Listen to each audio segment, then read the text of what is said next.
কেমন আছেন BNP chairperson Begum Khaleda Zia? এই মুহূর্তে রয়েছি এভার কেয়ার হসপিটালে। জানানোর চেষ্টা করব এভার কেয়ারের সার্বিক পরিস্থিতি।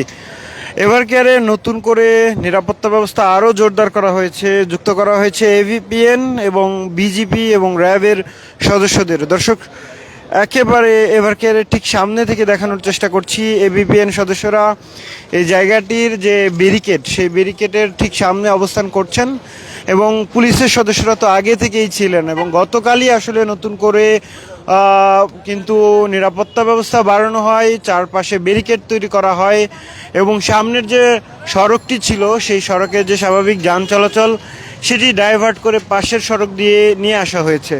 এবং এখন যেটা দেখা যাচ্ছে যে বিজিবির সদস্যরা দেখা যাচ্ছে বিজিবির সদস্যদেরকে আজ সকাল থেকে দেখা যাচ্ছে, অর্থাৎ 10টা ঠিক পরেই দেখা যাচ্ছে 10:50-এর দিকে তাদের মোতায়েন করা হয় এবং এবিপিএন এর সদস্যরাও যুক্ত হয়েছেন। সেই সাথে জানেন যে বেগম জিয়াকে কিন্তু ভিআইপি ঘোষণা করে এসএসএফে দেওয়ার নির্দেশনাও রয়েছে, সেই এসএসএফে কিন্তু কাজ করছেন। এবার আসি খালেদা জিয়ার শারীরিক পরিস্থিতিতে। খালেদা জিয়া কেমন আছেন, কি করছেন এই মুহূর্তে, সেই আপডেটটা একটু জানিয়ে রাখি যে বিএনপি চেয়ারপারসন বেগম খালেদা জিয়ার যে শারীরিক অবস্থা, শারীরিক কন্ডিশন, সেটি খুব বেশি একটি ভালো নয়, উদ্বেগজনক অবস্থায় রয়েছে। সেই উদ্বেগ যেন ক্রমেই বাড়ছে, সেই উদ্বেগ পুরো দেশবাসীর মনে জেঁকে বসেছে। এবং যদিও পুরো দেশবাসী বেগম জিয়ার সুস্থতা কামনায় প্রার্থনা করছেন মহান আল্লাহর দরবারে, শুধু মুসলিম ধর্মের রীতিতেই নয়, প্রতিটি ধর্ম রীতিতেই যে যার মতো করে দেশনেত্রী, সাবেক তিনবারের প্রধানমন্ত্রী বেগম খালেদা জিয়ার রোগমুক্তি কামনায় প্রার্থনা করা হচ্ছে পুরো দেশ জুড়ে। পুরো দেশের আবাল বৃদ্ধাবনিতা শিশু থেকে শুরু করে সবাই এই সুস্থতা কামনায় তারা দোয়া করছেন।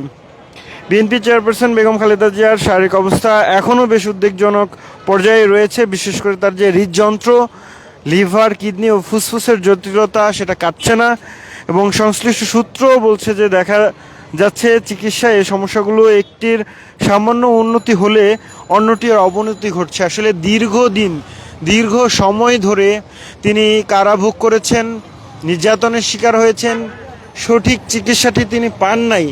গত 17 বছর আওয়ামী দুঃশাসনের সময়ে এবং স্বৈরশাসক শেখ হাসিনার আমলে বেগম জিয়াকে উন্নত চিকিৎসা দেওয়া হয়নি। যে সময়টাতে আসলে উন্নত চিকিৎসার প্রয়োজন ছিল, সেই সময়টাতেই কিন্তু বকশিবাজারে সেই আদালতে যেতে আসতেই তার যে মানসিক পরিস্থিতি সেটি আসলে ব্যাপকভাবে ক্ষতিগ্রস্ত হয়েছে, শারীরিকভাবেও তিনি ক্ষতিগ্রস্ত হয়েছেন, যার ফলে সেই সময়ে যে সময়ে আসলে সুচিকিৎসা প্রয়োজন ছিল সেই সময়ে কিন্তু সুচিকিৎসাটা বেগম জিয়া তিনি পাননি। এবং এই মুহূর্তে এভার কেয়ারের ঠিক সামনে রয়েছি, যেখানে র্যাবের সদস্যরা, এপিবিএনের সদস্যরা, বিজিবির সদস্যরা ঠিক সামনে মোতায়েন করে রাখা হয়েছে এবং একেবারে এভার কেয়ারের সামনের যে গেট রয়েছে, সামনের গেট থেকে প্রায় 300 মিটারের মতো এলাকা সেটি হচ্ছে কিন্তু এই ব্যারিকেড দিয়ে ঘিরে রাখা হয়েছে। এখনও পর্যন্ত নেতাকর্মীদের যে ভিড় সেটি খুব বেশি একটা দেখা যায়নি। বেশ কিছু নেতাকর্মীকে এই হাসপাতালের ঠিক পাশে, অর্থাৎ এই যে বিজিবি সদস্যদেরকে দেখতে পাচ্ছেন, বিজিবি সদস্যদের পাশে তারা রয়েছেন এবং তারা কিছুক্ষণ আগেই মোনাজাত করছিলেন বেগম জিয়ার রোগমুক্তি কামনায়। এবং এমনিতে এর আশেপাশে আসলে খুব বেশি মানুষের জটলা নেই বললেই চলে। গণমাধ্যম কর্মী ছাড়া কেউই এই জায়গাটিতে তেমন একটা ভিড় জমাচ্ছেন না। নেতাকর্মীদের সাথে কথা বলে জানা গেছে যে তারা বলছিলেন যে যেহেতু তাদের দেশনেত্রী, তাদের চেয়ারপারসন অসুস্থ এবং তাদের মনকে সান্ত্বনা দিতে না পেরে, মনকে আটকাতে না পেরে তারা চলে এসছেন। যেমনটা আসলে বলছিলাম যে তার যে শারীরিক কন্ডিশন সেটি হৃদযন্ত্র, লিভার এবং কিডনি ও ফুসফুসের যে জটিলতা সেটা কাটছে না। সংশ্লিষ্ট সূত্রগুলো বলছে দেখা যাচ্ছে যে চিকিৎসায় এই সমস্যাগুলো একটির সামান্য উন্নতি হলে অন্যটির অবনতি ঘটছে, যা কয়েকদিন ধরে নানা মাত্রায় উদ্বেগজনকভাবে ওঠানামা করছে। তবে চিকিৎসকেরা এখনও এই অর্থে আশাবাদী যে তারা খালেদা জিয়াকে যে চিকিৎসা দিচ্ছেন তা গ্রহণ করতে পারছেন এবং ঔষধ কাজ করছে। সাবেক প্রধানমন্ত্রী ও বিএনপির চেয়ারপারসন বেগম জিয়াকে অতি গুরুত্বপূর্ণ ব্যক্তি ঘোষণা করার পর স্পেশাল সিকিউরিটি ফোর্স এসএসএফ নিরাপত্তা দেওয়া শুরু করেছে। গতকাল মঙ্গলবার বেলা 2:20 দিকে এসএসএফ সদস্যরা খালেদা জিয়ার নিরাপত্তা দেওয়া শুরু করে। আন্তঃবাহিনীর জনসংযোগ পরিদপ্তর আইএসপিআর জানায় যে সেনাবাহিনীর প্রধান জেনারেল ওয়াকারুজ্জামান, বিমান বাহিনীর প্রধান air chief marshal Hasan Mahmud Khan ও নৌবাহিনীর প্রধান অ্যাডমিরাল মোহাম্মদ নাজমুল হাসান গত রাতে এভারকেয়ার হাসপাতালে এসেছিলেন। তিন বাহিনীর প্রধান বেগম জিয়ার যে চিকিৎসা সেই চিকিৎসার খোঁজ খবর রেখেছেন এবং তিনি বলছিলেন যে এই দেখতে যান এবং খোঁজ খবর নিয়েছেন। দেশের একদল বিশেষজ্ঞ চিকিৎসক, যুক্তরাষ্ট্রের জনস হপকিন্স হাসপাতালের চিকিৎসক এবং লন্ডন ক্লিনিকের বিশেষজ্ঞ চিকিৎসকের সমন্বয়ে গঠিত মেডিকেল বোর্ডের অধীনে খালেদা জিয়ার চিকিৎসা চলছে। এর আগে যখনই তিনি অসুস্থ ছিলেন তখনই কিন্তু লন্ডনের জন হপকিন্স হাসপাতালে চিকিৎসা নিয়েছেন বেগম জিয়া এবং খালেদা জিয়ার যে চিকিৎসার সঙ্গে যুক্ত রয়েছেন শারীরিক অবস্থার পর পরামর্শ দেবেন। তাদের পরামর্শের উপর নির্ভর করে খালেদা জিয়ার চিকিৎসা ঢাকার এভারকেয়ার হাসপাতালে চলবে নাকি লন্ডনে না হবে। এছাড়া চীন থেকেও বিশেষজ্ঞ চিকিৎসক দলের আজ বিকেল নাগাদ ঢাকায় পৌঁছানোর কথা রয়েছে। ইতিমধ্যে চিকিৎসকদের 5টি দেশের চিকিৎসকের দল ঢাকায় পৌঁছেছে।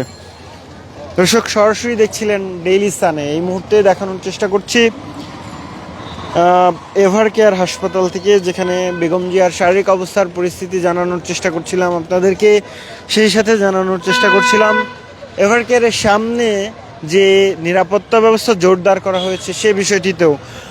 এই যে রোড ডিভাইডার, রোড ক্রসার বসানো হয়েছে, এসব ব্যারিকেড উপেক্ষা করে কিন্তু কেউই আসলে ভেতরে প্রবেশ করতে পারছেন না। যারা এভারকেয়ারে চিকিৎসারত রয়েছেন, চিকিৎসার্থী রয়েছেন, তারাই কেবল ভেতরে প্রবেশ করতে পারছেন।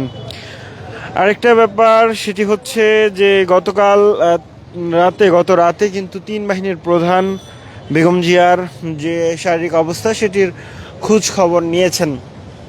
দর্শক, এই ছিল এভারকেয়ারের ঠিক সামনে থেকে জানানোর চেষ্টা করছিলাম আপনাদেরকে এভারকেয়ার থেকে সর্বশেষ পরিস্থিতি।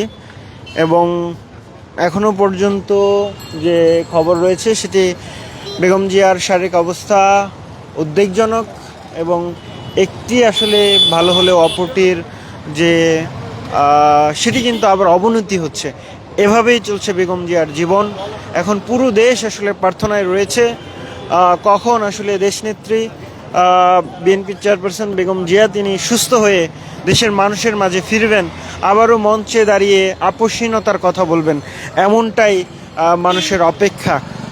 এভারকেয়ারের ঠিক সামনে থেকে আপনাদের সঙ্গে যুক্ত হয়েছিলাম শেখ নাসিরউদ্দিন। দেখছিলেন ডেইলি সান।